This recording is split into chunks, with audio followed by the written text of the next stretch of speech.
Um, so I'm slowly but surely gonna explain some of the rules of engagement of this webinar and welcoming all of you on this early Friday morning for Jenny and those that are based in the Americas, and Friday night for those on the Asian side of the world, and Friday afternoon for those who are in Africa and Europe.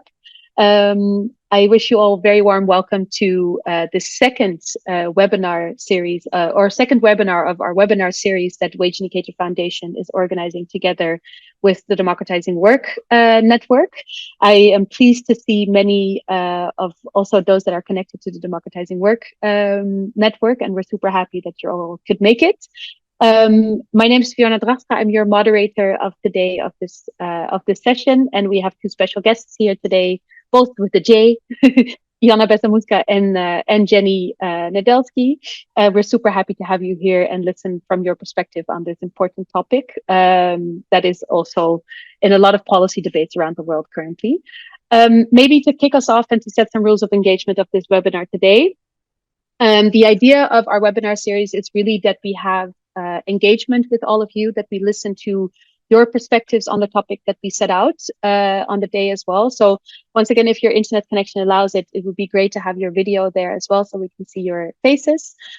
Feel free absolutely to share your reflections or questions in the chat also while Jana and Jenny are setting the scene already, and we'll be asking some of your engagement also during the webinar itself.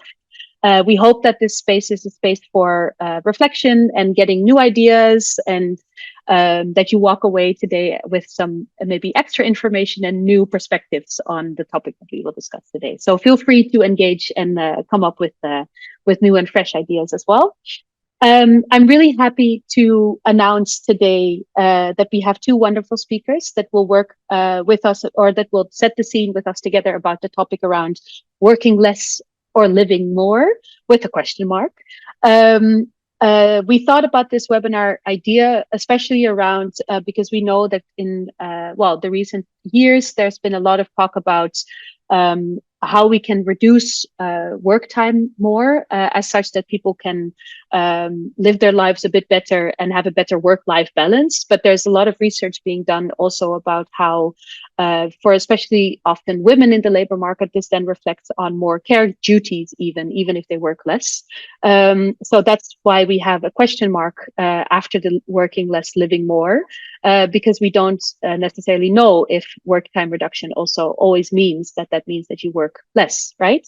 We are also asking ourselves some questions about our working less even feasible options for people in maybe less developed countries where having a stable job is not even a given. We hope that we are able to engage you with some of these probing questions today, and please share all of the reflections that you have on the topic as well yourself. With that being said, I'm really happy to announce our two panelists of today. The first one is Jana Besamuska. She's an assistant professor of interdisciplinary social science at Utrecht University. She did her PhD at the University of Amsterdam, where she did research on the position of mothers in the labor market in middle and high income countries. And as a labor sociologist, she conducted research into decent work also in low wage sectors, wages in collective bargaining, and on self-employment and motherhoods, and the effect of work-family policies on mothers in the labor market. Next to that, Jana is also a member of the supervisory board of WageIndicator, and she works a lot with WageIndicator databases on wages, as well as on collective agreements. So welcome, Jana. And the other speaker of today is Jenny Nedelski, who is a professor at the Osgood Law School in York University in Canada. And her teaching and scholarship have been concentrated often on feminist theory, as well as legal theory, the American constitutional history and interpretation thereof, and comparative constitutionalism. And Jenny and other colleagues have recently wrote a book about laws, relations, and the relational theory of self-autonomy and law, and the CARE Manifesto that she wrote together with Tom Malliston, which is the CARE Manifesto. Part time for all, which is coming in soon. So Jenny is also sharing some reflections on the book as well, and hence some reflections on the role of care within this question of the day. But to kick us off, I first want to get a bit of a sense of the room, and therefore we have two polls to get your understanding of where you are when it comes to your own working hours. Guys, my lovely assistance team, can you set up one of the polls? Yeah, Niels, are you launching it?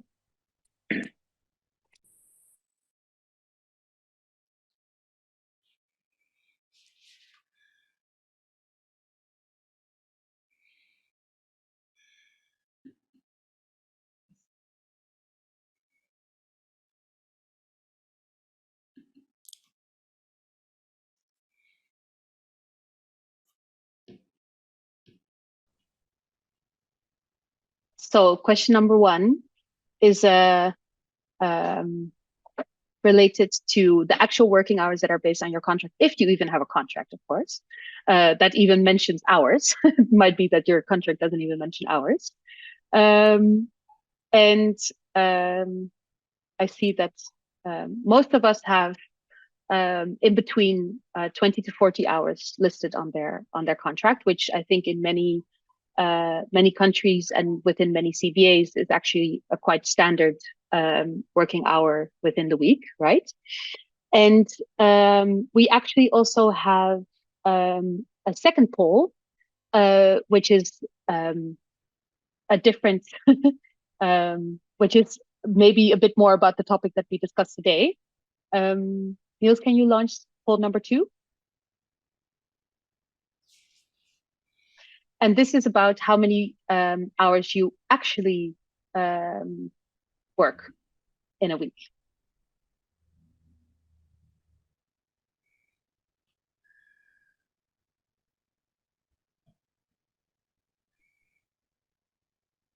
Oh, interesting. We have somebody who works fewer hours. That's good. Good for you.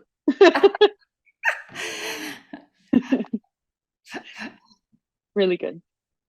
So I think this poll already makes clear that often, very often, many people actually work more than they are contractually obliged to do so. We can share the results. Sorry to interrupt, but we can share the No. results also with the. Yeah. So for the results, so this is the results of the second poll. The first one, we had most people between 20 to 40 hours. And we had quite a few above 40 and very few under 20. And yeah. Sorry for the interruption. No worries at all. So I think it shows already that that in general, very often, I mean, we are a very small sample size, of course, but many people have contractually more or less standard working hours in their contracts, but often for a wide variety of reasons, many people work more often hours than they are obliged to do so. That being said, I would love to give the floor to Jana to set the scene from her perspective and her research on this important topic. Jana, you have the floor. Thank you very much, Fiona, and thank you for inviting me here. It's really a pleasure to be here. So what I'm going to do is I'm going to share a few slides, only I think 4 or so, when we talk about basically introducing the topic a little bit. So what I'm going to be doing is seeing if we can get some kind of like common vocabulary. I know that we're a mix of people who are practitioners, people who are academics, and maybe if we're academics, we're from very different fields, focused on things like industrial relations compared to labor economics and very different ways at looking at this. So what I'm going to do is I'm going to share some of my thoughts on how we could be thinking about reducing working time, starting with just the fact of like, what does that mean? Like, what does it mean to be reducing your work time? And that really starts already with what you just said before, that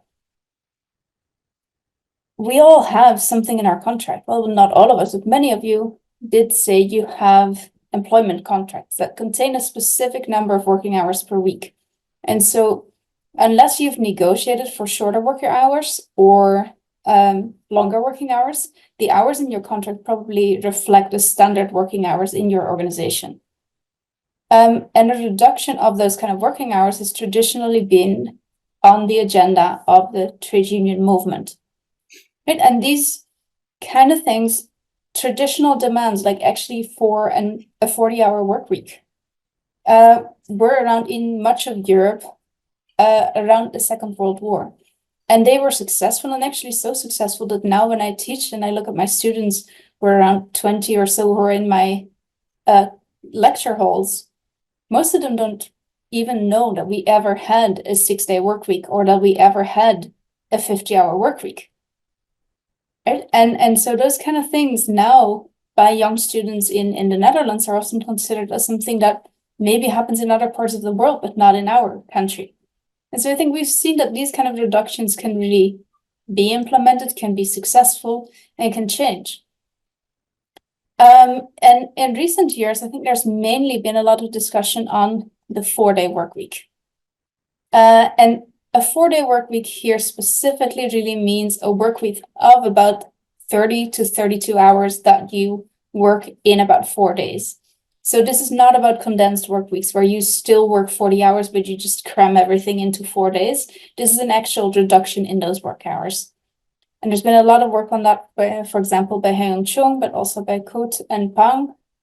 And there's been some recent trials in this in the UK, for example, by the Work Time Reduction Center for Excellence.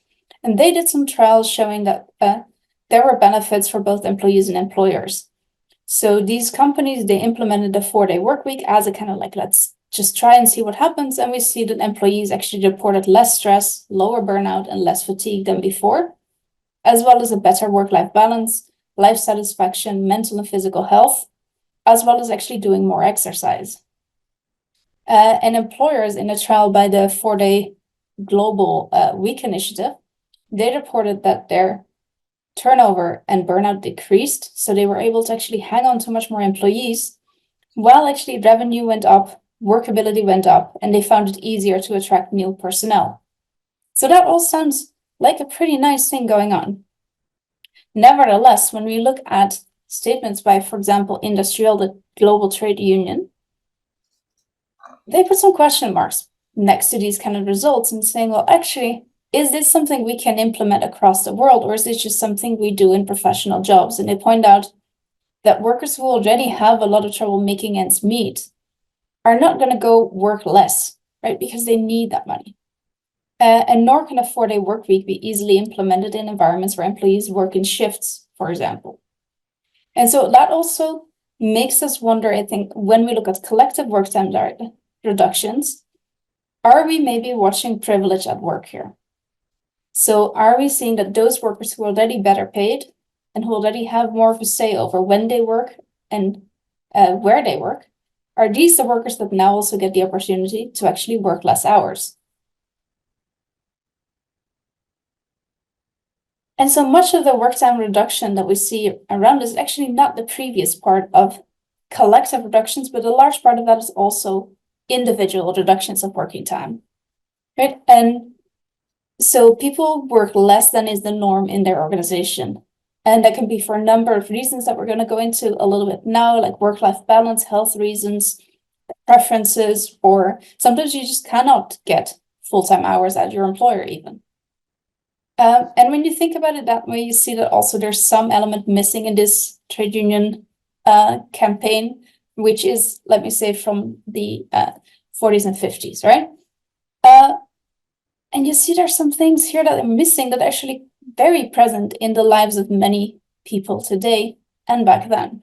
I don't know if you can see what it is, but you might have guessed children, right? So most of us don't sit around reading newspapers in a boat on our free time, right? We take care of kids, we take care of our parents, we clean the house, we cook, we do groceries, and all next to that, we still have sports we want to do. We have the hobbies we want to do. We have friends we want to see.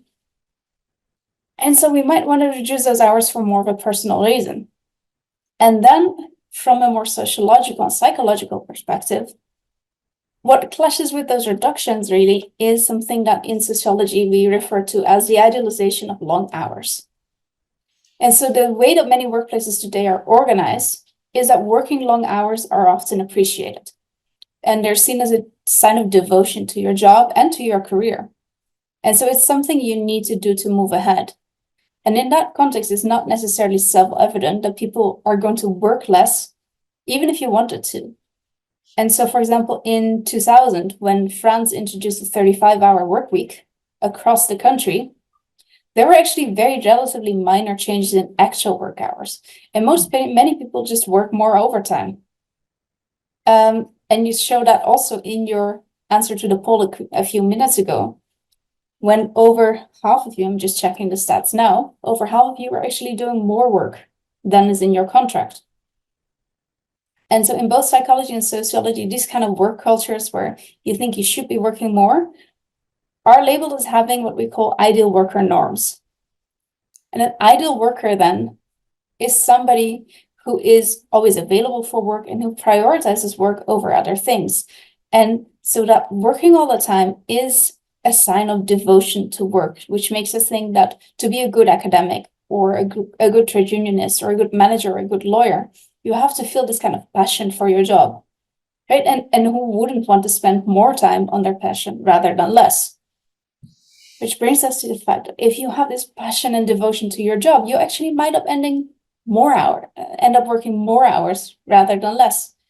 Even if you were given the opportunity to work less. And that is something that is shown also by sociologists like Mary Blair Loy and Hyeong Chung, show that these kind of cultures really reward people who spend more time on work.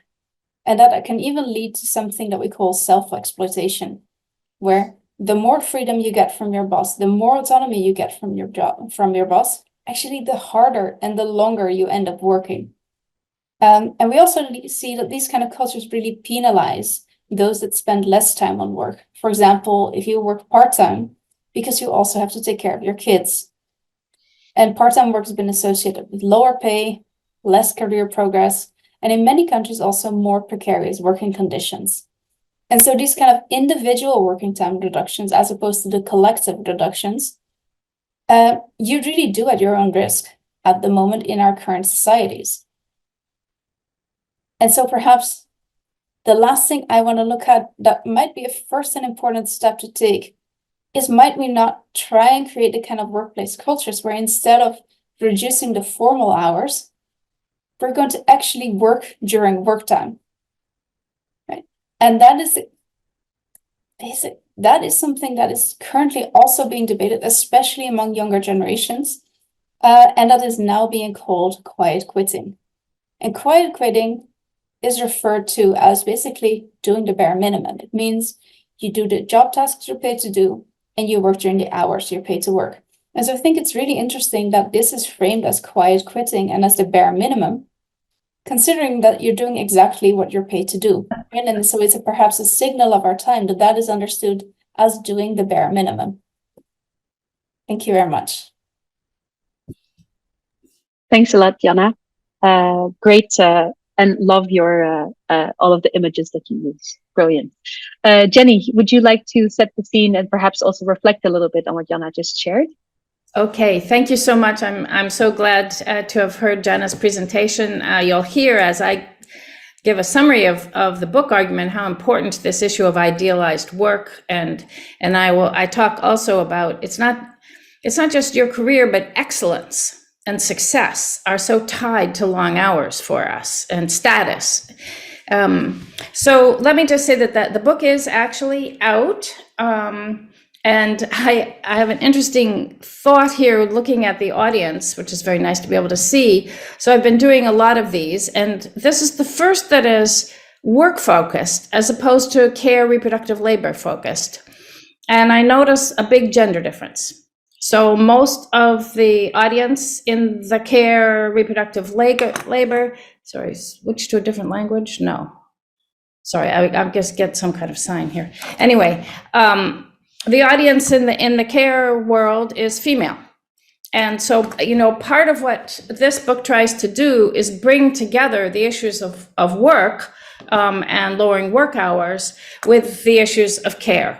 Because actually, we have two separate literatures out there and research agendas, one in care, which doesn't talk to the work people, and one in the work that isn't focused on care. And it's a challenge for me, because what I would really like to do to see next are pilot projects. But it's one thing to get an employer to be willing to run a pilot project on reduced hours. Lots of employers are doing that. But then actually also asking their employees to share care in the way in which I'm going to suggest, that's a much bigger challenge, actually. Okay, so let me just go to my summary, and then I'll come back as I go to some of the points that Jana has made. So I'd like to begin with something from the preface to the book. One of the most important insights I got from having my children was the importance of routine physical caretaking for forming the basic bonds of human connection. That initial insight broadened into a belief that physical caretaking is part of what roots us in the world and permits us to feel a connection with the material foundations of life, from the care the earth requires to respect for the labor that permits us to live as we do. The dominant culture of North America treats virtually all forms of physical caretaking with contempt. Until there is a shift in this basic stance, those who do the caretaking will be treated with contempt. They will be paid little and defined as unsuccessful.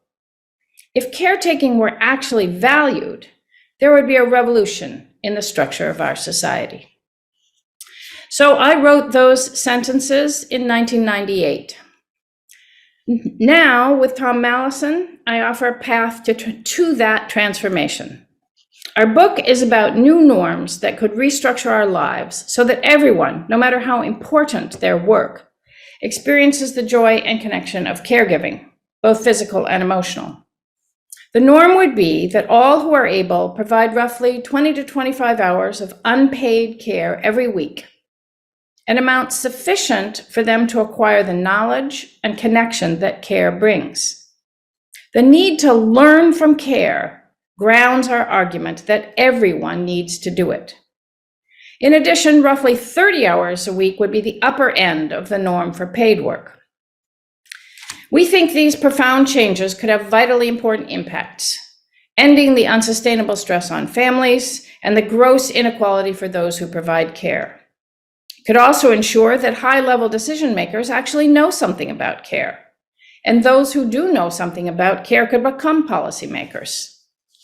Even if caregivers were respected and well compensated, as long as one group of people makes the policy in corporations and government, and a different group does the care, we will continue to have dangerously ignorant policymakers.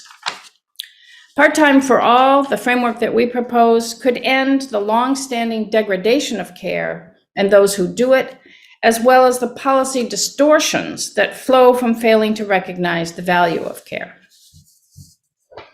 As we were completing the book, the global pandemic struck. COVID-19 has made it brutally obvious that people cannot get their work done unless someone is available to provide care. So I think there's no better time than now to pose the fundamental question: what happens to care when the demands of the workplace are structured such that they ignore the need for care? Getting people back to work as we knew it will not address this vital question. Work relies on care, but care is becoming unsustainable because of the structure of work and the ongoing failure to value care. Who is supposed to provide care for it when the ideal worker, as Jana has told us, is still somebody whose top priority is work? Better publicly funded care for children, the elderly, and people with disabilities is urgently needed, but none of that will solve the underlying problems of a workplace demands that are incompatible with care, and a pervasive degradation of care and those who do it. It will not solve the problem of policymakers ignorant about care. This book presents the argument that the problems of care, its low status and its unequal distribution, cannot be fixed without changing the structure of work. By reducing work hours across the board, with no exceptions for important jobs at the top, individuals, families, and societies will reap the benefits of a revaluation of care and a population who has learned the joys, the skills, and the dispositions of care by doing it. Now, I just want to note that I think this the discussion of these issues of who does the work and who does the care and how that's distributed, what the demands of the workplace are, that's a conversation that should be happening everywhere in the world. But the particular solution that we're proposing is something which has well-off countries in mind. And of course, we recognize that reducing work hours is not what the problem is for many people. It's actually getting enough work, or their large numbers of hours are from multiple precarious jobs added up together, not a single contract. So now let me just turn to a summary of the book. There are many issues confronting contemporary societies. Our book is focused on 4 specific but interlocking problems. The first is that of stressed families. In other words, the unsustainable structure of work and family life that puts enormous stress on families and forces many people, particularly women, into untenable choices between work and family. Bridget Schulte, an American journalist, has poignantly described the widespread feeling of being constantly overwhelmed, of always doing more than one thing at a time, of always being behind and always late. And that's an example, too, of how working from home is not a solution to these deep underlying problems. A second major problem is that of inequality. The provision of care is organized around hierarchical lines. The most obvious category around which care is organized, of course, is gender.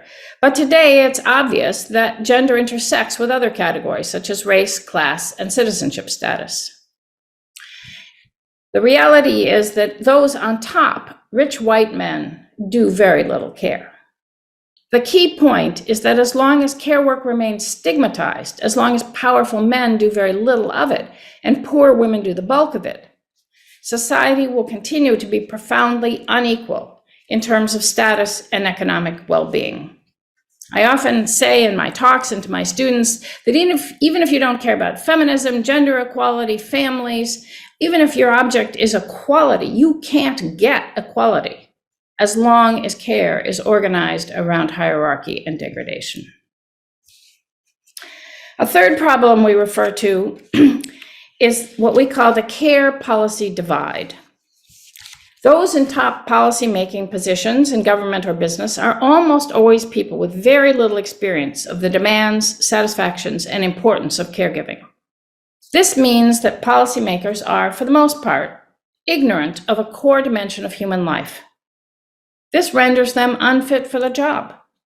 We should no more consider electing someone without substantial experience in caregiving to public office or appointing them CEO of a corporation than we would someone who had never held a job.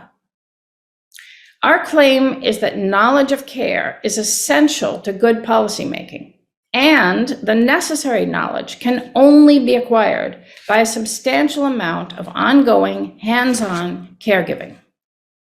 Reading novels, talking to your mother, reading reports is not a substitute.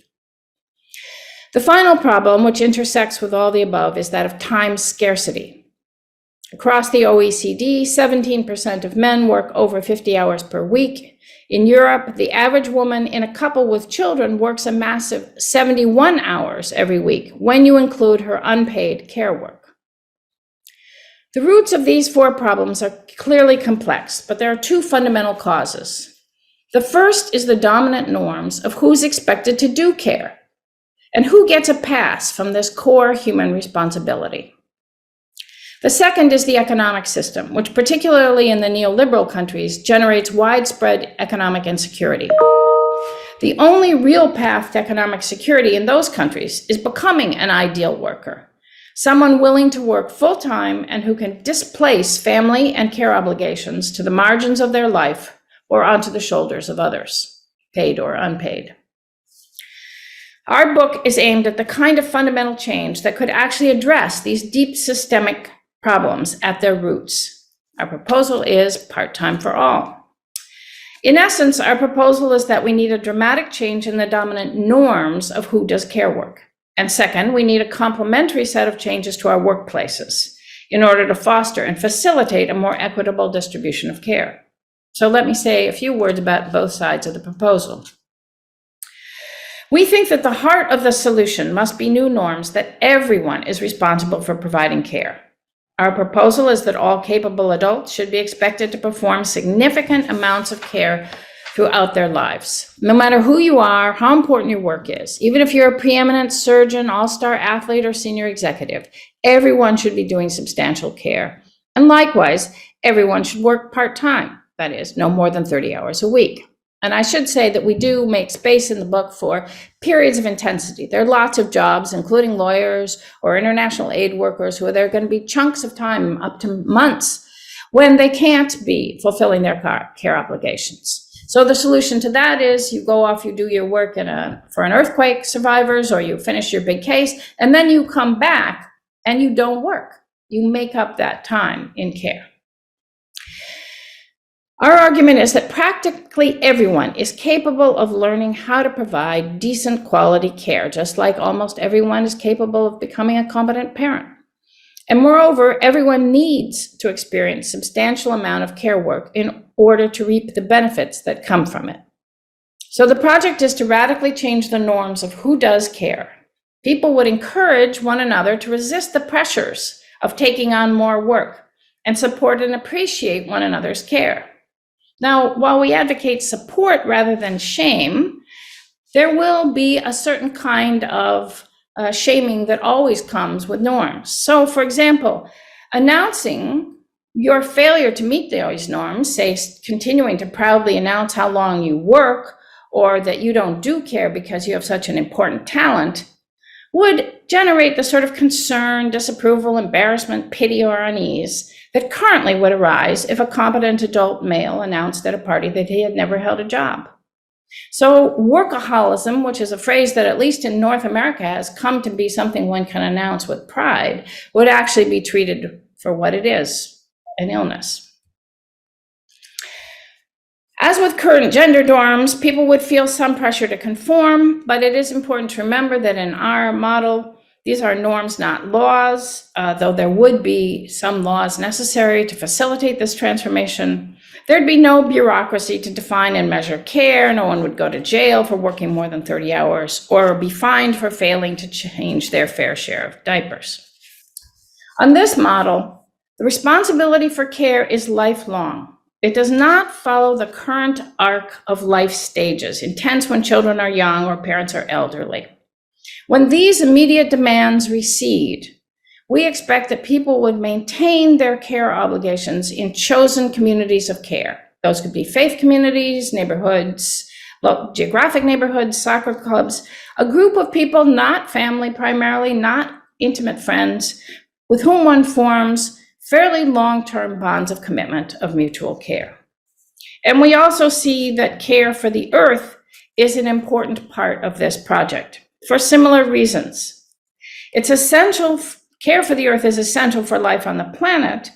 And we also think that one has to do care for the earth in order to actually experience the care from the earth as a gift, which then generates reciprocal obligations for care in return. We think that there's a deep shift in values necessary to address the climate change, and revaluing care is going to be part of that. For part-time for all to be feasible, the central economic requirement is that everyone has access to good part-time jobs. By this, we mean jobs that are secure, flexible, and high quality. High quality, meaning that they provide pay and benefits and opportunities for advancement that are proportional to what is now traditional full-time work in good jobs. In particular, for part-time work to be at all attractive to people and not scary, it needs to be reinforced by economic security. A core ingredient of our proposal is a living wage, defined as what one person and a child can live on comfortably at 30 hours a week. And increasingly, although we only address this in passing in the book, it's clear that some solution to the worldwide housing crisis is going to have to happen if people can actually live on 30 hours a week. But that is, how to do that is beyond the scope of our book. None of these things currently exist in much of the Anglo world. Nevertheless, the kinds of economic structures that it requires are not at all utopian. Many of the elements already exist in various countries, particularly, as many of you know, in Western Northern Europe. For instance, in the Netherlands, a massive 47% of the labor force is engaged in part-time work. It's the world's first part-time economy, although it remains fairly gendered in how that work is taken up. Similarly, a number of countries show that it is completely feasible to provide robust economic security. For instance, in Denmark, a single mother working 30 hours per week on minimum wage could earn around 22,000 euros, whereas a living wage is only around 14,000 euros, whereas in New York City, it would be impossible for somebody to come anywhere near able to live on 30 hours a week at minimum wage at the moment. In sum, we argue that a society of part-time for all could be viably built on four main pillars: quality part-time work, flexibility, or what we prefer to call time sovereignty, economic security, and care-friendly policies.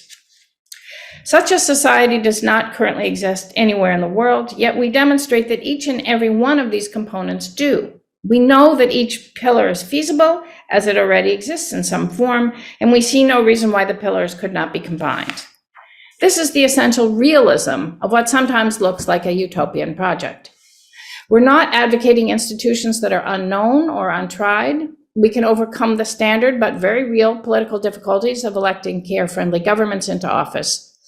Part-time is then an entirely practical project. It is institutionally sound, economically affordable, ecologically sustainable, and capable of withstanding the pressures of globalization. And I want to close with some remarks that I developed when I was giving this talk to a group of women lawyers, and it really resonates with many of the issues that Jana raised. So law, I teach in a law school. Law is an example of many of the high status professions in North America that have generated an intense mythology around long hours with pride. Long hours as part of the importance, status, success, excellence. And while there are now actually in the US some books out about how there's no reason in the world why you can't organize a law firm around reasonable hours, you will, I've heard it myself, many lawyers will simply tell you it's impossible. It's not in the nature of the profession. And medicine, especially around the issue of how medical students are trained in North America, they have another story about how these long hours are absolutely essential, nothing you could possibly do about them. So I think what we have to see is, as Jana's points were pointing to, we need to not just redefine the hours of work, but of excellence, our models of status and excellence, so that we can break this nexus that is so powerful, at least in North America, between long hours, success, and excellence. So as you've already heard, part of our point is that absolutely everyone needs to do care in order to learn from care. And one of the things that people learn is taking the perspectives of others. You can't care well for someone if you can't take their perspective. And this capacity for perspective taking is essential for good judgment, which is, of course, very important in almost everything. And it's increasing, this capacity to take the perspectives of others is increasingly important in our diverse and divided societies. So I see this, the kinds of things we learn from care are really important and valuable outside the specific field of care. The distinction between work and care is ultimately arbitrary, but it's necessary in order to articulate this argument for changing. But of course, care involves work, and good work involves care. And it's the second point that I'm hoping there'll be more and more recognition of as norms like this develop. For almost everyone, it's important to think about care for co-workers, including mentoring, for clients, and for oneself. So return to this issue of status. I think the high status of many professions exacerbates a more general issue, which I've been thinking more and more about. Part of the way we're all trained to think that work is more important than care. And I noticed this in myself even after spending years and years writing this book. It's always hard to value care obligations at the same level as valuing work. Part of how we're trained to think that way in our culture is that the scope and scale of impact, how many people are we reaching? What kind of impact are we making in the world? Is in an inverse relationship with intimate relations and direct care. Direct care is always slow, at small scale, local impact. At present, Western societies code success as being as high up on a hierarchy of power and impact as possible. And this almost always means doing little direct care. I think that part of the reason some people are resistant to the proposal of part-time all to limit paid work to a maximum of 30 hours a week and not to let even activism interfere with a core commitment of 22 hours a week of direct care is this sense of, but care is low impact. Why would you take away the time you have to make a big impact through your work or through your activism for some mundane care work? I think it looks like too much important high impact work or its excellence would be sacrificed to the low impact small scale care. But in fact, I think most humans thrive best and learn what they need to know to support good values in their communities if they are regularly involved in both direct care and in activities at larger scales where they feel their contribution on a wider scale. Under our current structures of work and degradation of care, people are forced into a choice. Part-time for all would go a long way to address that. But it would also put us on a path to deeper change, one necessary to address climate change and more generally for good governance. I believe we need an overarching change in stance towards life that connects the issues of scale, care, and relationship with the tasks of collective cooperation. Good collective decision-making is not likely to be fostered by a norm of tension and stress for those delegated to do this work, either in the daily form of carrying out policies or adjudicating disputes or deciding on the laws, policies, or norms that are to organize collective life. The dominant picture of the busy, important person, whether academic, lawyer, CEO, must give way to forms of human interaction that are slow enough, reflective enough, relationally connected enough to foster not only clear, creative thinking, but a stance of care and compassion towards one's co-workers and towards those who will be affected by our decisions. Part-time for all, what can be advocated for right now, will lead us in that direction. Thanks. Thanks a lot, Jenny, for that perfect pledge. Part-time for all, that's what it is. Thanks a lot. I want to do a very quick poll to set us off for the further discussion, but I'm hoping both Janna's talk and Jenny's talk has given you some food for thought, and we will soon open the floor for some discussions. But I'm very curious to also hear from all of you what you would do if you have less working hours in a week, what you would actually do. Guys, can you launch the last poll?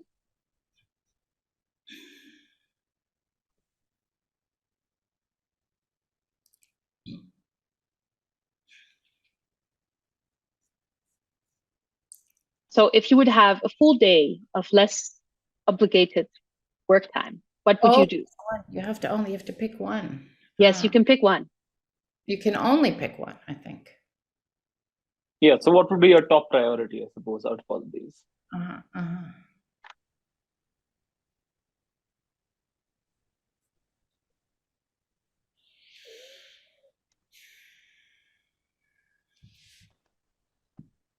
Perhaps if your top priority is not in the list, you can just add it in the chat. Exactly. Yeah, absolutely, yeah. That as well. I, for one, don't know what to pick. I was trying to click them all. Exactly, yeah. I mean, ideally, I would love to do them all. I know that from my side, I have no idea what I would do. Writing more. Writing more. Nice. Great. Thanks a lot, everybody. I think it shows that many are looking into different possibilities. But we do see actually a lot who say that they would leisure more. That's nice. Mm-hmm. Is there somebody who would like to reflect on their answer given in the poll? please feel free to either raise your hand or just open your mic.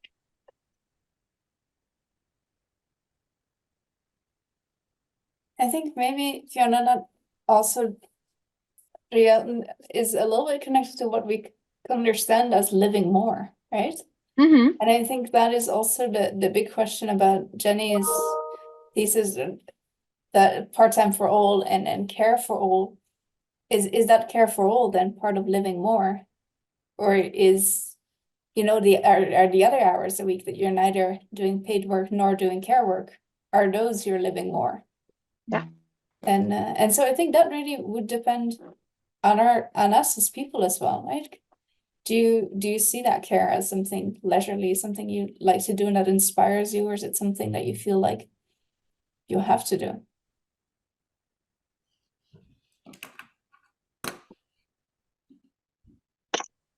Is there somebody who would like to reflect on both what Jana just shared as well as the two talks just now? Is there something that pops in your mind that you're like, I haven't thought about this yet?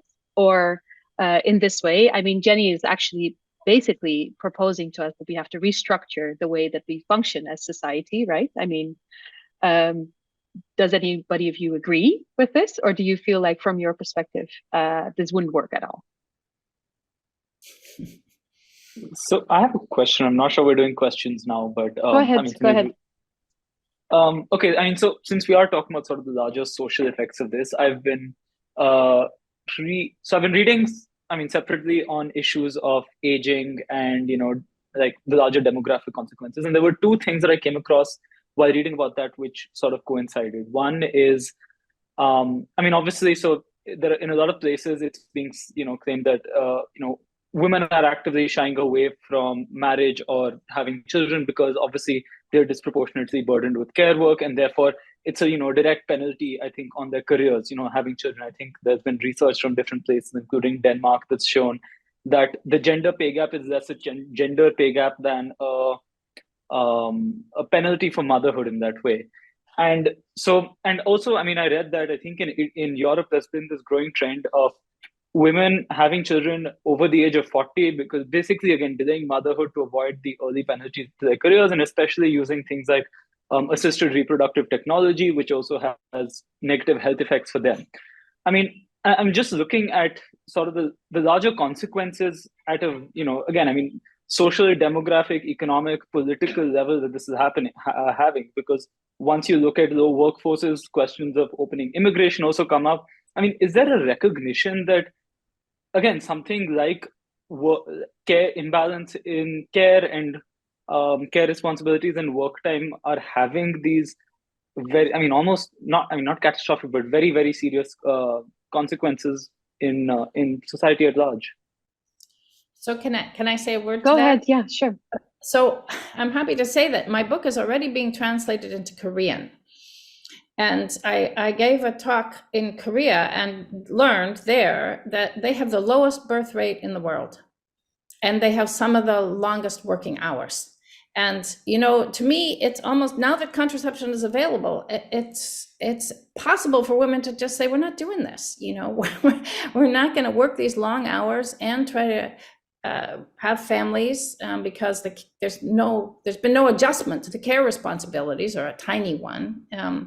So young people are not forming families, and they're not having children. So this is a different for the United States by class. Some of you will have read this data that, so in the US, the poor are not getting married, but they are having kids.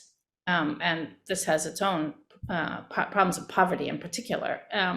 But so yes, we can see in cases like Korea, which are sort of manifested so starkly, that if you can't fix this problem of putting all your energy into more and more work hours, including a co-optation of feminists to say, well, that's the path to equality, right? We know that part-time work has not done the job for women for equality. So let's get everybody in the full-time workforce without trying to figure out who's going to do the care. And this just it's just not sustainable.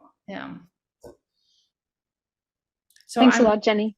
You're looking at the chat, right? I'm not trying to read these. Yeah, no, definitely. I'm just going to take on some of the questions from bottom to below.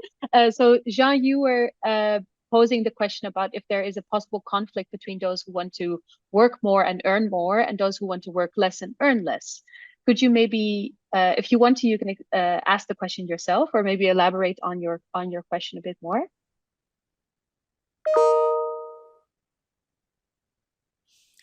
Well, what I have in mind is that those who want to work more and earn more will set standards of living that the others may not be able to emulate, and then that could create a tension. So I'm curious to know, in your proposal, is it that everyone will just choose freely how many hours they work, or will you set some norms, and will there be legal constraints on how much you can work and so on? If you can just spell that out, it would be useful, because I'm not familiar with your book. Thank you. Yes, thank you for that question. So first, just a word on income. We picture that the only people whose income is going to significantly go down are the rich, that maybe the top 10 to 20%. At the bottom, we expect greater economic redistribution so that the poverty would be alleviated. And in the middle, Tom, my co-author, who was really responsible for this part of the argument, is modeling it on the French model, that you, over a period of, say, 10 years, most workers will trade wages for hours, income, adjusted for inflation. So they get to keep their income and reduce their hours rather than gradually raise their income. So that, just to get a picture for the demographics, we are expecting the wealthy to work fewer hours and have less income.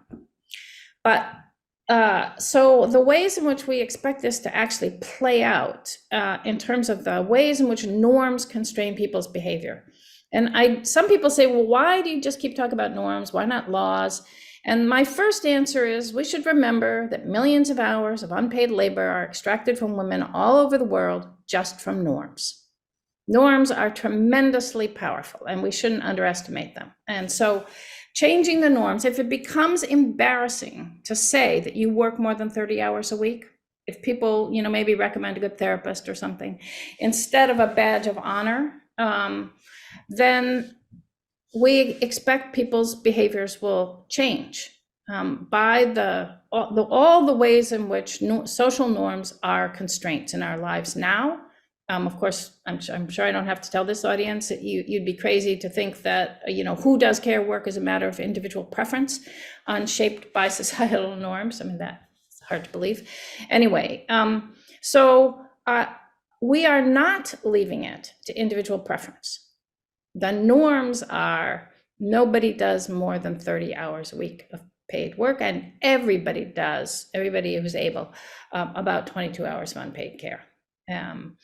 But we expect, though, just to respond in part to that question, that as work stops being the definer of identity and status, so you might meet somebody at a party, instead of saying, what do you do, meaning what's your paid work, you say, oh, what kind of care are you engaged in? Or, what form of community activism do you do? That our identity definers would become different. We expect then that as work and income are reduced in their significance as our identities, so would the consumption.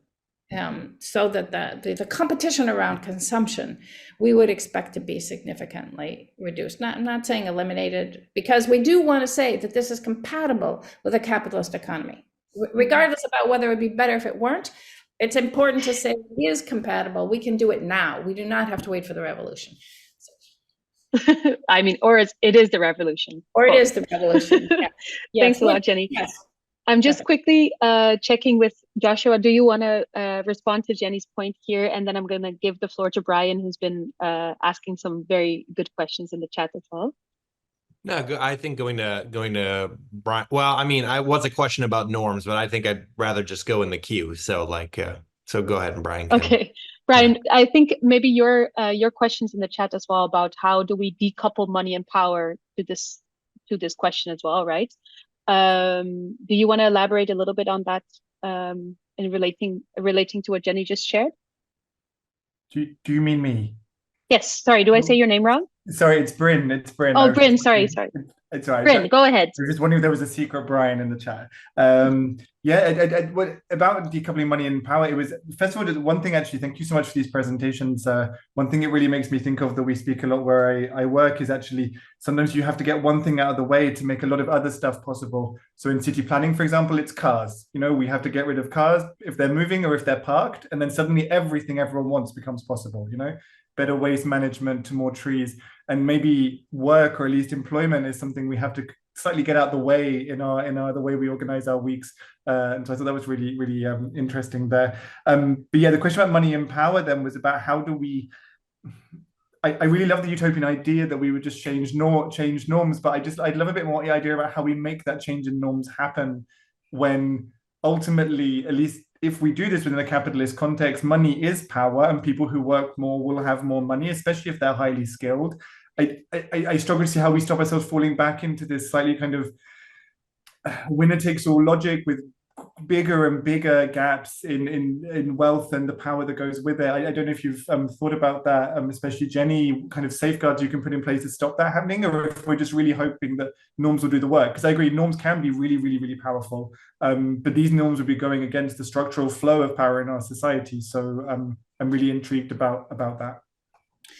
Yes, so that's of course a big challenge, and we do say specifically, you know, there is no modern democracy that have solved this problem, right? There are different levels of economic inequality, and they always follow different levels of political power and social power. So we acknowledge that, and I would say that we have, like I said briefly before, we expect a shift at both ends of the distribution, right?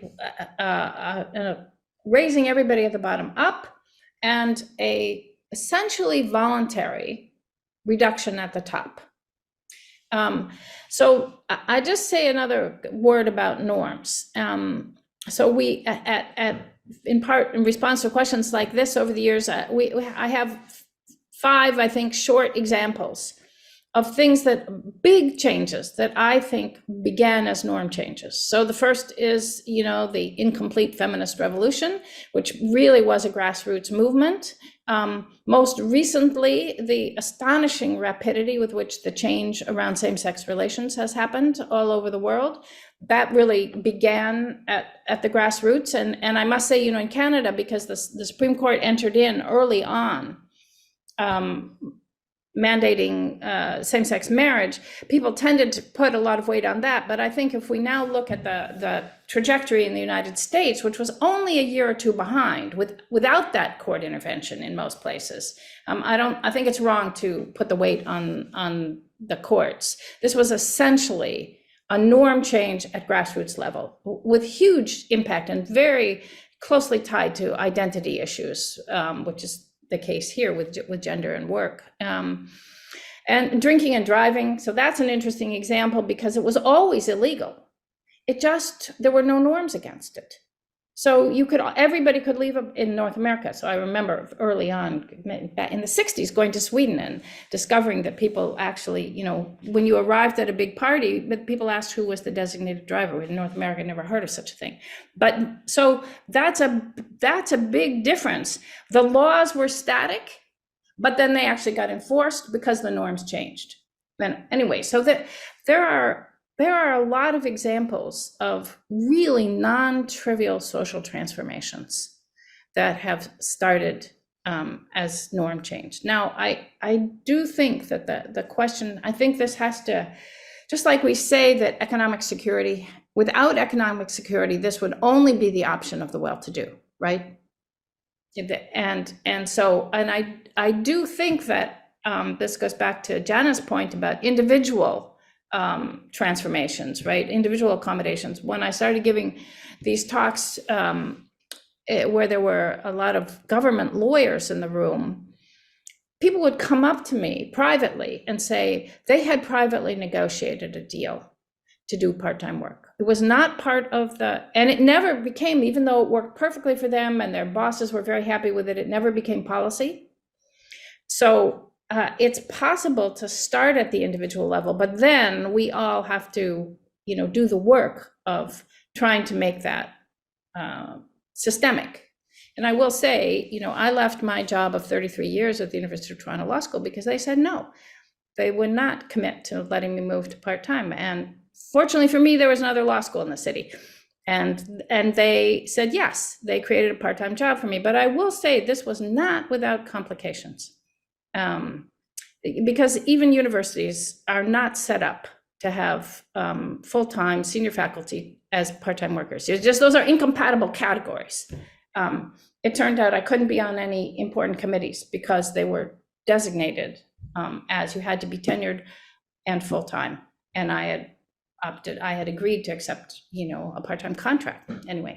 So I think the underlying question of power and money is behind any transformation, right? Including climate change. And it has to be gotten at in tandem with the other things. But I think that these norm changes could actually erode the money status link that is so powerful in contemporary capitalism. Thanks a lot, Jenny.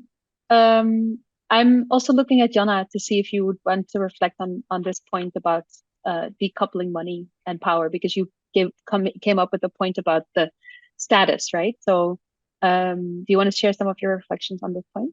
Yeah, I do. I think it's a very interesting debate going on between to me, the most interesting part is how we're we actually getting to this utopia, right?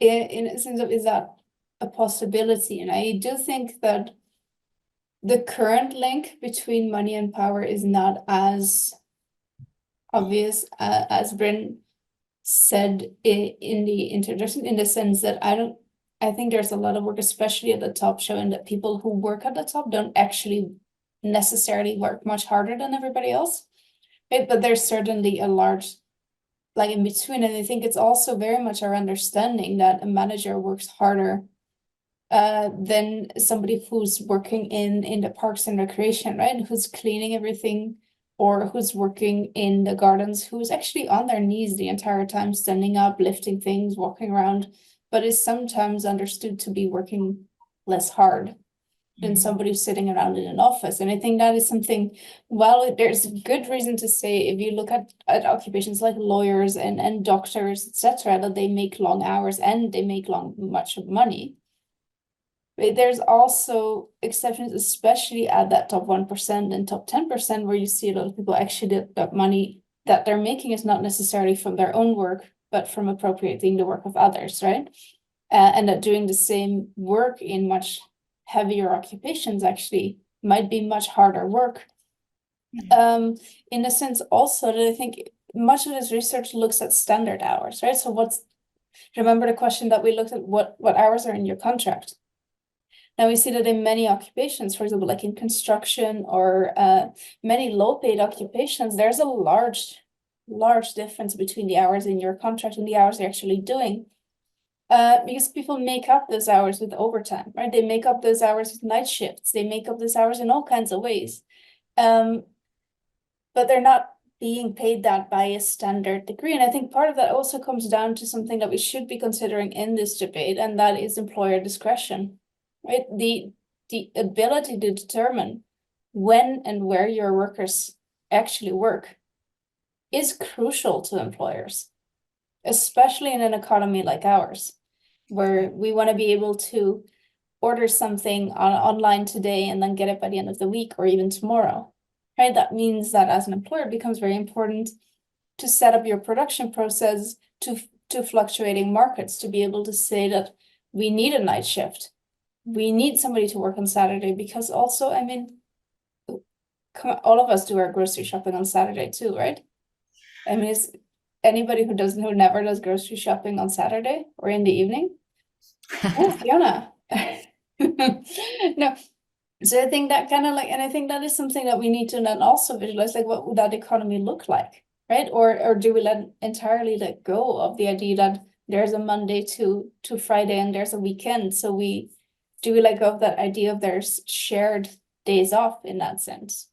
And I think the last thing I want to reflect on is to what extent you're actually arguing for part-time work, Jenny, because I think at the moment, or at the point that you say part-time for all, part-time is a new full-time, right?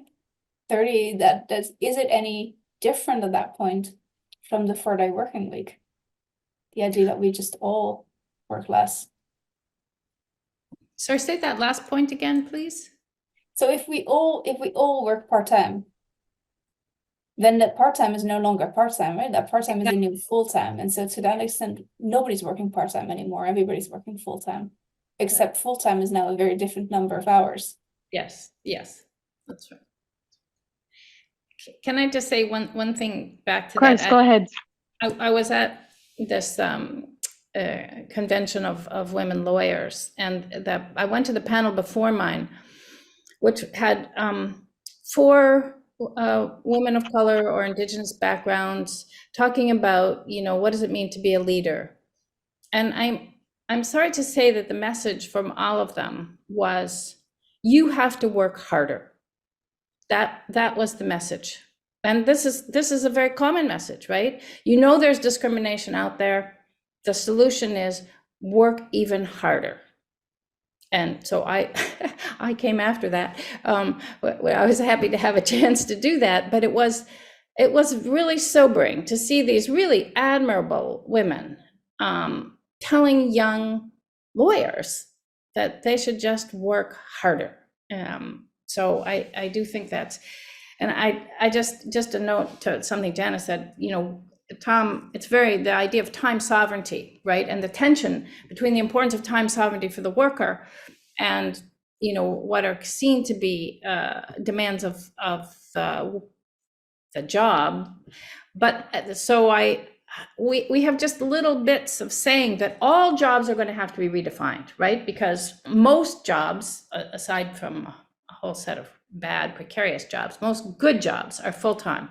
And they're going to have to be disaggregated, right? They're going to have to be broken down into their components and made into either shared jobs or jobs for multiple people, that is, jobs shared among people.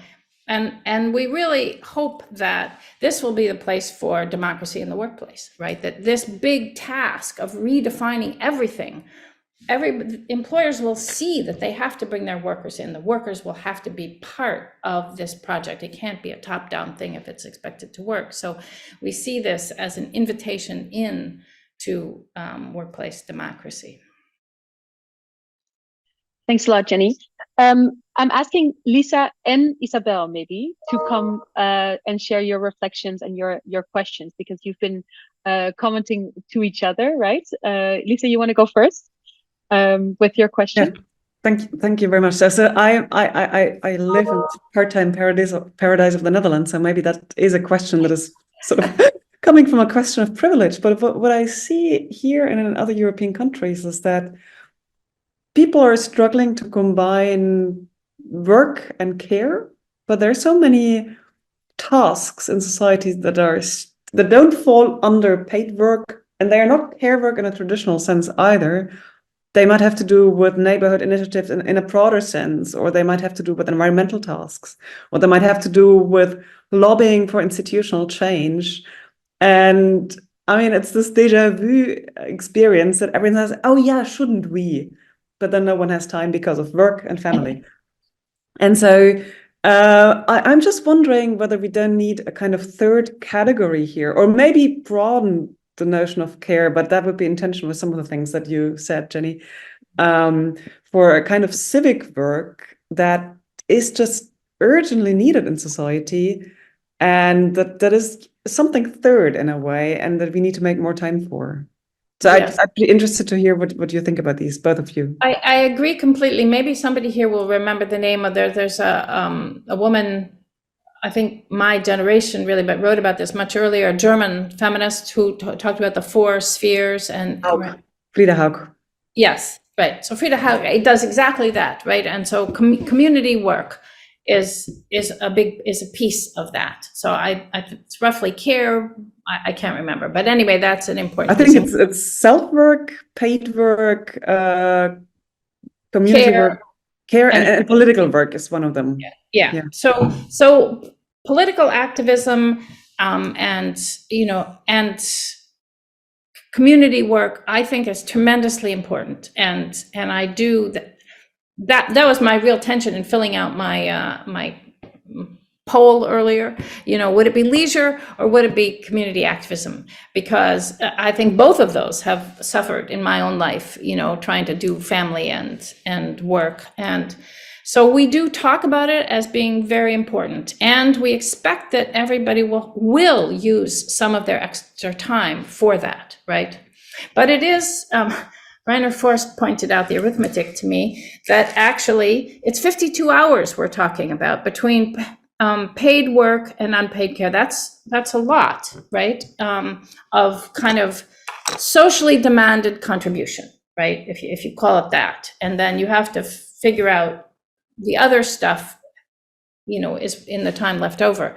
So I think that's true, but I do think that it would still allow for significant amount of time for community activism. But as you rightly say, we really don't want to call community activism care, in the sense, of course, it is motivated by care. I once had an unfortunate sentence that said, community activism is not care. And one of my young activist colleagues really freaked out about that. And so that sentence isn't in there.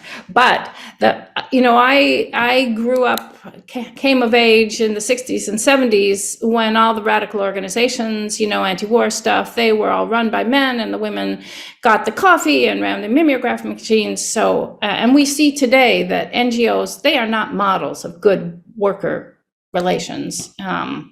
So I'm just not, I don't want to say, well, if I'm out saving the whales by advocating for, better legislation in oceans, I don't have to cook or clean up after dinner.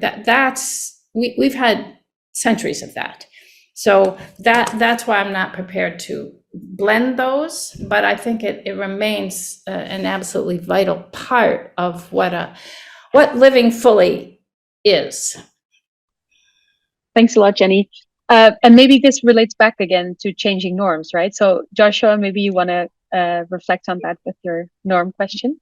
Yeah, well, I mean, and I want to include Jana too, and as well as Jenny, but like I still want to push a little bit about mechanisms for changing norms. I think norms are super powerful, and there's lots of models in philosophy and economics that don't take enough account of norms.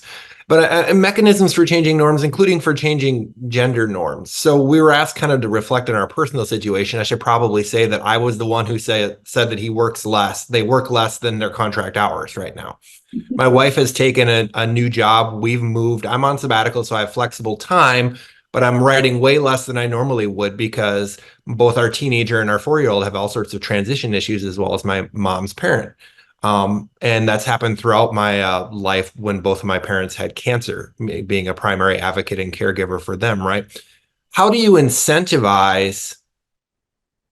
How does one incentivize? I just got a thing here. How does one incentivize that kind of male participation? Because I feel like when I do that, what actually happens is not that that's incentivized, but in fact that it's assumed that I won't be doing that.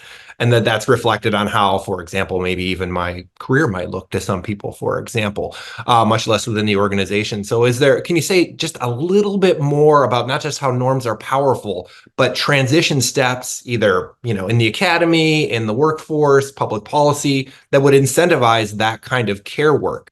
If you will. Yeah, that's, of course, a very important question. And but I like to think back to the big change in gender norms in the 70s, right?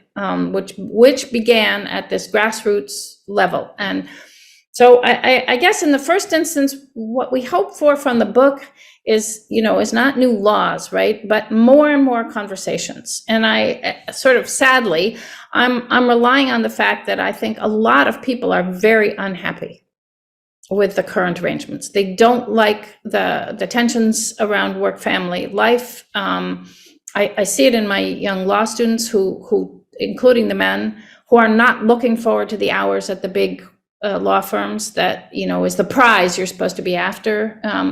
So I think there are shifts happening, and more I hear that, the younger generation, whether it's this quiet quitting, or even in the professions where it doesn't quite take that form, they're just not on board with our generation's model of ambition and success. And I noticed that I feel when my students or my sons talk about, I talked to one of my sons is a lawyer, and what would be the next step up in his job? I said, well, would you be interested? And he said, oh no, they just work way too hard. And I have this kind of double reaction. Oh, good, I raised a part-time for aller. But then I think, well, how come he's not more ambitious, right? Anyway, but I think we all have these conversations, and we can reinforce and we can tell the positive stories. So what I think has happened in the 70s with the feminist transformations, we just need millions of conversations about how our current system is just totally unacceptable. And we can see in cases like Korea, where all the rich countries are headed in some direction, right? That it's not a sustainable model, and including sustainability in terms of the earth too.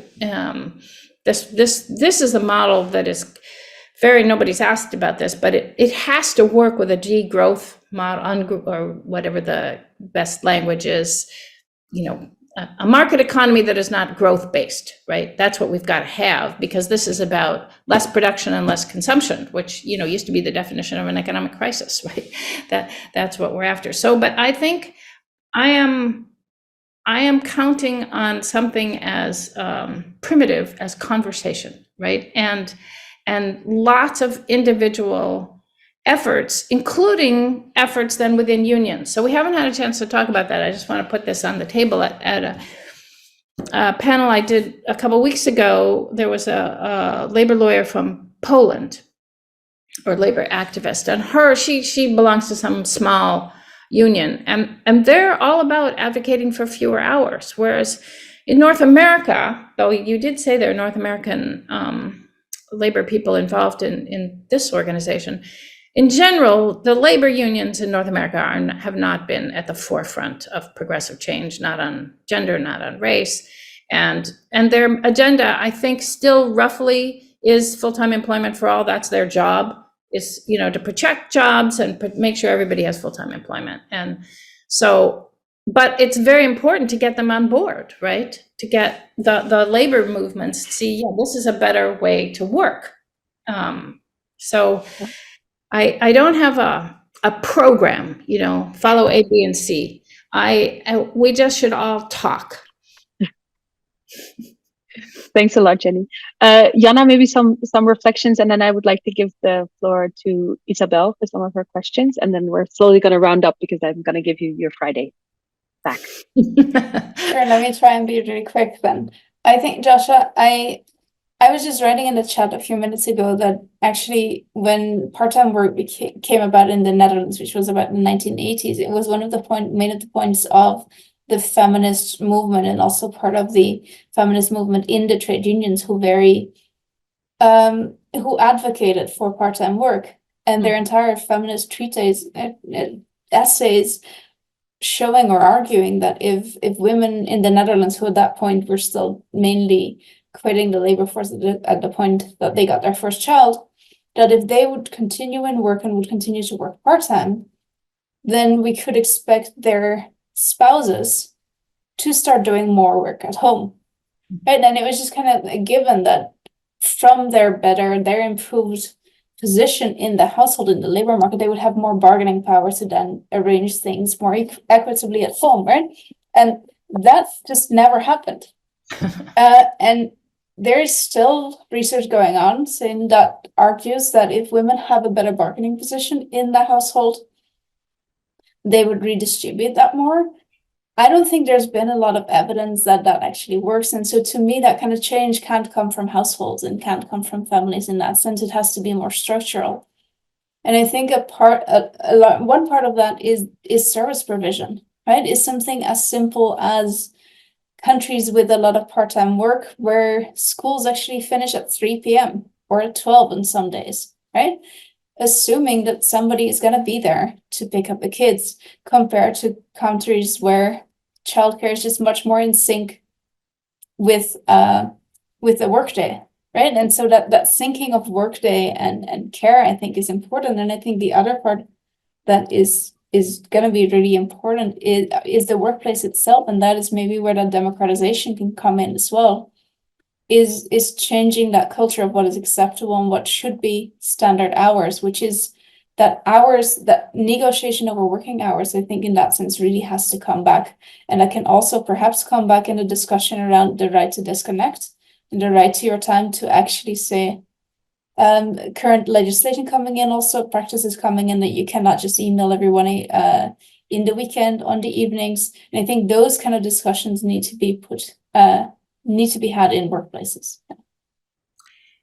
Can I just say one thing? I saw one interesting statistic that, so we know that the women's participation in the paid labor force is going up worldwide. But if we were on the current trajectory across the globe of male participation in the household, it would be about 200 years before we reached parity. Yeah, so exactly. Isabel, I see a lot of your reflections and questions based on earlier posed questions as well, also relating to how can we connect this to the discussion around the basic income. Jenny already pointed at living wage, right? Or job guarantees. Can you share some of your reflections from this discussion? Yes, well, thank you, Fiona. Thank you, Thank you, Jana, and thank you, Jenny. It's super, super interesting. So that's a really like a discussion that I certainly, but I guess everyone would think more about. It's not so easy to absorb.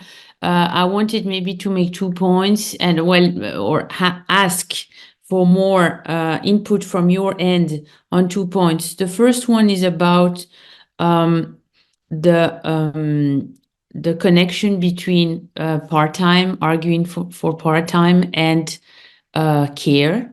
To me, it doesn't seem necessary. There are many, many good reasons why we would like to see a reduction in working time without having to argue about the whole unjust distribution of care, especially between men and women. And I'm wondering if it could be one way. I mean, that could be a fastest way, I would say, to raise the topic in policy debates, for instance, when you connect to two dimensions, the fact that the younger generations are clearly not willing to engage in so much overwork, so it's adjusting to workers' preferences, or to pay attention to our overall environmental imprint by reducing our amount of work. These are, I mean, important conversations already happening, and that is already, I think, are already strong arguments to care for a reduction and arguing for part-time, for so to adjust the norm of full working hours to a lower bar. And I very much, I totally like that idea, obviously. And my question here would be, can you be a bit more precise? I'm not sure I understood what you suggest, because you said it's not going to be compulsory. So basically, am I wrong to understand that what you suggest is to change the legislation by saying that, you know, in our country, like a full-time work is 30 hours per week, and let people work higher, but just by stating that norm, you expect this change in cultural norms to happen. So what would be the device there? So that's my first question. The second question is, it's not entirely clear to me what you call care. because you said that, for instance, you said that getting involved in some civic association, volunteering is not care, because this could be understood as care for the community. But at the same time, you talked about care for the planet, referring to, I guess, some voluntary work aimed at taking care of reproducing the habitability, the conditions for the habitability of the planet. So can you just help me a bit on that front, because to me it's still not clear, and I guess that's also from there that some misunderstanding are coming on my end. Thank you so much.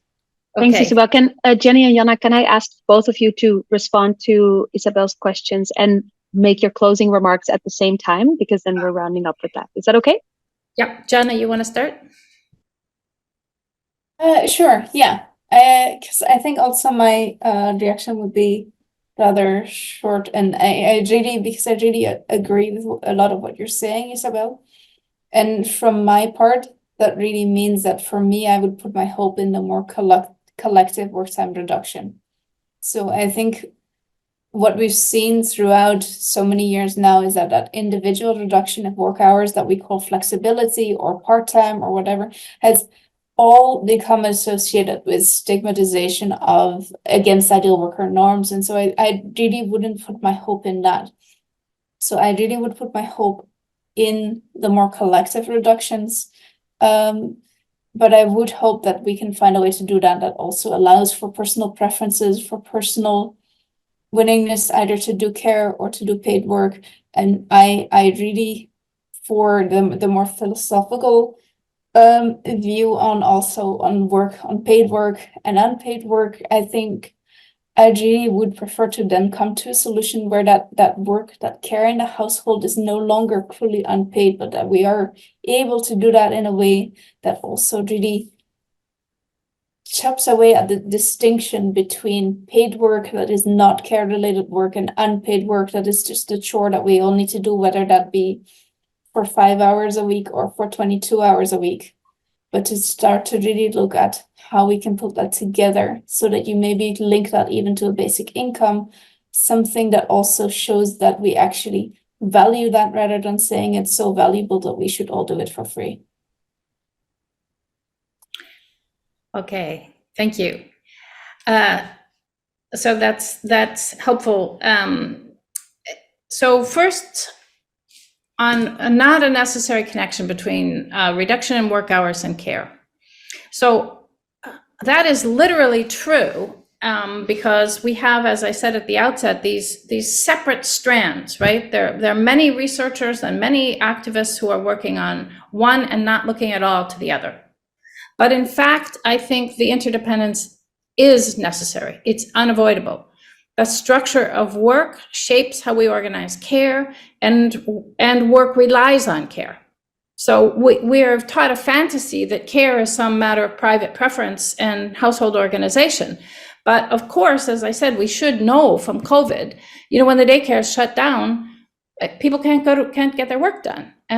So I think I really want to resist that. I want to push hard to get people to see that the structures of work always shape the structures of care and vice versa. And so we can, of course, reduce work hours without, and keep the disaster on the care side in place, right? That's a possibility. But I don't see why one would want to do it. It would be much better for society if we integrate these things and integrate them in a way that reflects the actual reality that work shapes care and relies on care. And yeah, so that's the first big thing. I definitely think a basic income is a good path. Tom and I disagree about this a little bit. That's why there's not more about it in the book. He thinks it's better to put our strategic energies into better social services. That, that if they're really good social, if the state pays for healthcare and transportation and education, then what's needed for a living wage is much lower. and it'll be more reliable to get everybody up to a good level than basic income, which is going to come in at poverty level. So, but that's a strategic choice. And what we realized is different countries are going to decide different things. I like the idea of a basic income because it is the only thing that will actually transform the idea that everybody has to work. But I do just want to say one thing. If this goes to the personal preference point, which I strongly resist. I mean, of course, I'm for personal preference in some things, but, people say, well, some people just don't like care. Well, in our cultures, almost nobody says, I don't like work. I'm not really well set up for it. I don't like anybody telling me what to do. Now, I will say the exceptions are the libertarians who advocate basic income, but they're a little tiny sliver of any population. In general, everybody accepts that it is everyone's obligation who can to work. But care is a matter of personal preference. It just happens that poor people do it and that women do it. And, so we all know that can't be right. And so I think it's really a mistake to tacitly accept that everyone has an obligation to work, but care is a matter of personal preference. And since the structures of the two are absolutely, inevitably interdependent, I don't think you can mess around with personal preference on one side, but not on the other, because they'll impact one another. So I think norms, not laws, but strong norms that everybody does care. I think paid care, wages for housework, these arguments have been around for a long time. They will not revalue care. They'll just come in at low wages for care in the home as well as elsewhere. They will do nothing, and they'll do nothing to address the care policy divide. It'll still be men who can afford to, outsource their care obligations who are running things. And there may be some women who end up there too, but they are also not doing care because there's no time to do care if you're in those high-level jobs. So I think I'm really in favor of the structural interconnection between work and care, and resisting the idea that personal preference should be our model for care, but not work, and only work in terms of how many hours you do. We know there are strong norms, and those norms should be restructured. And we do need incentives. I'll just say this one word because I didn't manage to get it in earlier. Of course, France, when they transitioned to the 35-hour work week, there were a lot of government incentives for companies who participated in this trade, wages for hours. So there are lots of ways in which the state can play a facilitative role here, even though they're not mandating a limit on 30 hours. Thanks so much, Jenny and Jana, and everybody else who came up with wonderful reflections, great questions. We had prepared a lot of extra questions for if you guys did not come with questions, but you did. So thanks a lot. I think it shows that there's much more, that we actually need much more time to both operationalize how we transform our societies, as well as reflect a bit more about what do we prioritize, which strategic choices do we make. But I think the tone has been set to start the revolution today, right? Thanks a lot, Jenny and Jana. Chantal, can I ask you? Yeah, go ahead, Jenny. Will you send me the chat? I don't think of course. Okay, yeah, I wanted to share. So, Chantal, if you can share our final slide. We have two. So, because this webinar is part of a webinar series together with Democratized Work, we have a next webinar on the 26th of January, so end of January, at 2 p.m. Central European time again. So that's early morning in the Americas and late in the evening in Asia. On enabling workers to govern their work. So that's really about democratizing work, right? That session will most likely be moderated by our lovely Isabel, who is also here today. And we have a couple of wonderful speakers there. So if you want, you can already register for our webinar end of January. We hope you guys can be there. And I also wanted to share that we have, together with Flame University, WageIndicator is organizing a conference in India in March, and we have a call for papers out right now about the link between the SDGs and decent work. It's a huge topic, obviously, as in it's the broadest topic that you can have, but we're also especially looking for papers that can reflect on maybe a bit more philosophical questions around the decent work and SDG agenda and how we can actually reach the SDGs, maybe with some more unconventional solutions, right? So I would very much like to invite all of you to also join our call for papers for the conference in India if you can. We will share it over email as well with the speakers. We have recorded this session, so we will send you the recording. Please let us know if you don't want to be mentioned or seen within the recording, because then we can take you out. So the recording is there. We will share the recording with you, as well as some notes and reflections from this webinar. And of course, if you would like to get in touch with some people that were part of this session, please feel free to reach out directly now over the chat, or reach out to WageIndicator or Democratizing Work, and we'll be happy to put you in touch with some of the speakers or others in the chat. That being said, thanks a lot for staying a little bit longer. I wish you all a very happy Christmas and end of the year. And we hope to see you on behalf of WageIndicator and Democratized Work and Jenny and Jana. Really hope to see you all in January next year. Thanks a lot, everybody. Have a lovely day. Thank you, Fiona. Thank you, guys. Thanks, everyone. That was really, Thank you.